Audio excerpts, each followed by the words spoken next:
বাংলাদেশ ক্রিকেটের মিস্টার নির্ভরতার নাম মুশফিকুর রহিম।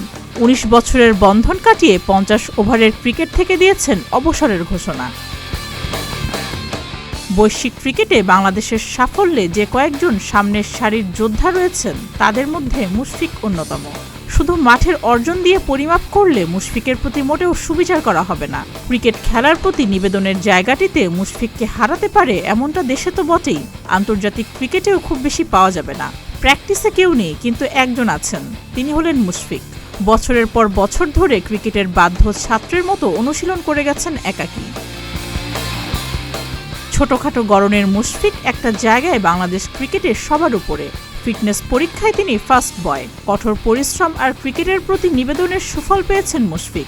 দেশের হয়ে সর্বোচ্চ ২৭৪টি একদিনের ম্যাচ খেলেছেন তিনি। নতুন প্রজন্মের জন্য তাই সবসময় অনুকরণীয় ও অনুসরণীয় হয়ে থাকবেন মুশফিক। বুধবার ফেসবুক স্ট্যাটাস দিয়ে ওয়ানডে থেকে অবসরের ঘোষণা দেন মুশফিক। তবে রাত পোহাতেই তিনি ছুটেন প্রিমিয়ার লিগ ক্রিকেটের ম্যাচ খেলতে। ওয়ানডে ক্রিকেটকে বিদায় জানানোর পরও দেখা গেছে সেই পুরনো মুশফিককেই। ম্যাচ শুরুর আগে অনুশীলনে অন্য যে কোনো সময়ের মতোই প্রাণবন্ত ছিলেন মুশফিক। জাতীয় দলের জার্সিতে না পেলেও মোহামেডানের ক্লাব সতীর্থদের কাছ থেকে মুশফিক পেয়েছেন গার্ড অফ অনার। ক্যারিয়ারের একটি বড় অধ্যায়ের সমাপ্তি টেনেছেন, তার কোনো চিহ্নমাত্র ছিল না মুশফিকের চোখে। রূপগঞ্জ টাইগার্স ক্রিকেট ক্লাবের বিপক্ষে খেলায় মোহামেডানের হয়ে পুরো ৫০ ওভার কিপিং করেন মুশফিক। ম্যাচে রূপগঞ্জ ক্রিকেট ক্লাবকে ৭ উইকেটের বড় ব্যবধানে হারায় মোহামেডান।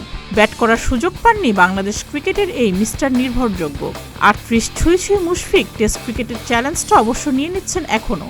ক্লাব সতীর্থদের কাছ থেকে যেভাবে সম্মান পেলেন, জাতীয় দলের জার্সিতেও হয়তো একইভাবে গার্ড অফ অনার পাবেন, এটাই অনেকের চাওয়া। সুস্মিতা, প্রতিদিনের বাংলাদেশ।